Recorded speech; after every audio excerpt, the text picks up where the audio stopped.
Video ini hanya untuk mereka yang punya logika. Bagi yang tidak punya logika, skip aja. Pak Prabowo nampaknya harus sangat berhati-hati.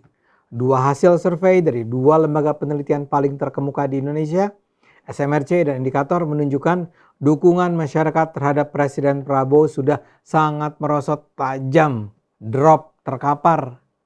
Dalam survei nasional SMRC, hanya 14,5% rakyat yang akan memilih Prabowo sebagai presiden bila pemilihan presiden dilakukan pada hari ini.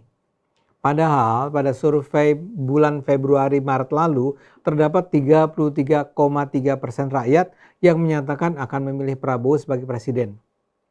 Ini artinya terjadi penurunan hampir 20% hanya dalam waktu kurang dari 5 bulan. Bayangkan, turun 20% dalam 5 bulan. Sementara dalam survei nasional Indikator terdapat 21,9% rakyat yang menyatakan akan memilih Prabowo sebagai presiden bila pemilihan presiden dilakukan hari ini. Padahal pada bulan April terdapat 36,3% rakyat yang menyatakan akan memilih Prabowo sebagai presiden. Ini berarti penurunan hampir 15% dalam waktu 3 bulan.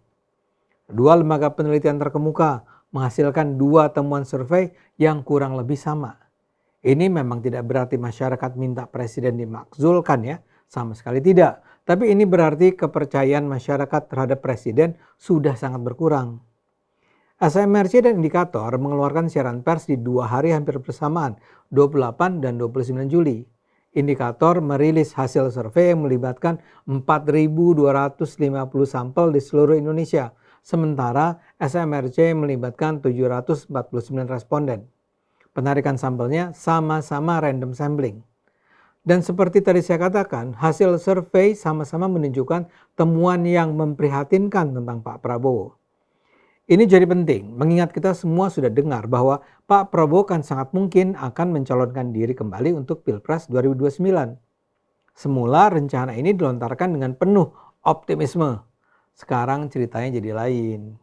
Indikator juga mengajukan pertanyaan lain. Apakah masyarakat puas atau tidak puas dengan kinerja Pak Prabowo? Ternyata yang merasa kurang tidak puas dengan kinerja presiden mencapai 48,8%. Sementara yang merasa sangat cukup puas adalah 49,5%. Padahal pada Desember 2025 yang merasa puas mencapai 81%. Ini menunjukkan penurunan yang luar biasa, sampai lebih dari 31%. Lantas siapa yang pantas menjadi calon presiden pada 2029 nanti? Yang berada di peringkat tertinggi dan suara yang terus menaik dari survei sebelumnya adalah Gubernur Jawa Barat Deddy Mulyadi. Lengkapnya 5 nama yang dianggap masyarakat memiliki peluang relatif kuat untuk maju sebagai Capres 2029 adalah sebagai berikut. Pertama adalah Deddy Mulyadi yang naik dari 30,6% di bulan April menjadi 41,9% sekarang. Kedua, Prabowo yang turun dari 36,3% di bulan April jadi 21,9% sekarang. Ketiga, Anies Baswedan naik dari 12,6% di bulan April menjadi 13,3% sekarang. Keempat, Gibran Rakabuming Raka yang naik dari 8,4% di bulan April menjadi 9,1% sekarang. Dan kelima, Agus Harimurti Yudhoyono yang naik dari 5,8% di bulan April menjadi 7,4% sekarang. Jadi cuma Pak Prabowo yang mengalami penurunan dukungan. Lebih buruknya lagi bagi kubu Prabowo yang turun ternyata bukan cuma dukungan buat presiden. Yang ikut turun adalah Partai Gerindra. Pada survei bulan Desember 2025 yang memilih Gerindra masih mencapai 32,2%. Namun saat ini suara Gerindra sudah turun menjadi 18,8%. Lagi-lagi di antara semua partai hanya Gerindra yang mengalami penurunan suara. Di urutan kedua adalah PDIP yang naik dari 9,8% bulan Desember menjadi 14,2% sekarang. Di peringkat ketiga ada Golkar yang naik dari 7,7% pada bulan Desember 2025 menjadi 10% sekarang.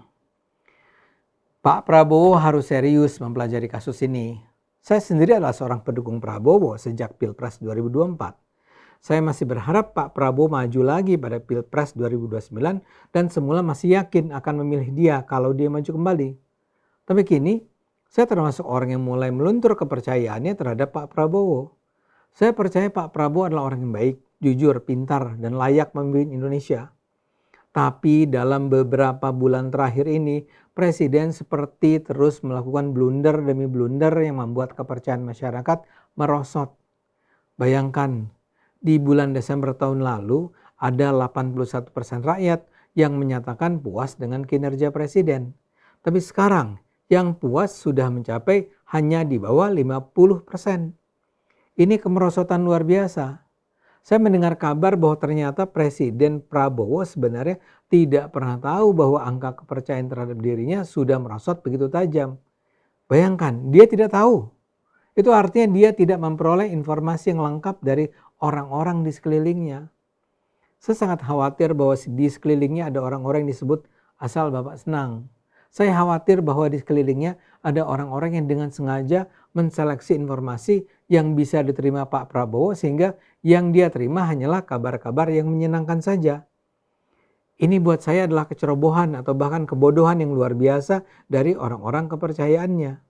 Setiap pemimpin harus siap dengan kabar yang paling buruk.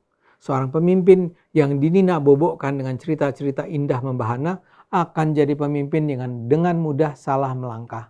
Mungkin sampai saat ini Presiden memang tidak sadar bahwa program MBG yang dia impikan sejak lebih dari 10 tahun yang lalu kini sudah menjelma jadi dagelan dan ajang korupsi bagi banyak orang di sekitarnya. Bayangkan, sebuah program yang ia cita-citakan akan membahagiakan banyak anak tak mampu dengan makanan bergizi gratis, kini justru jadi program bancakan bagi banyak orang tamak yang melihat peluang berlimpah dari kemurahan hati sang presiden. Saya percaya Presiden Prabowo tak korupsi.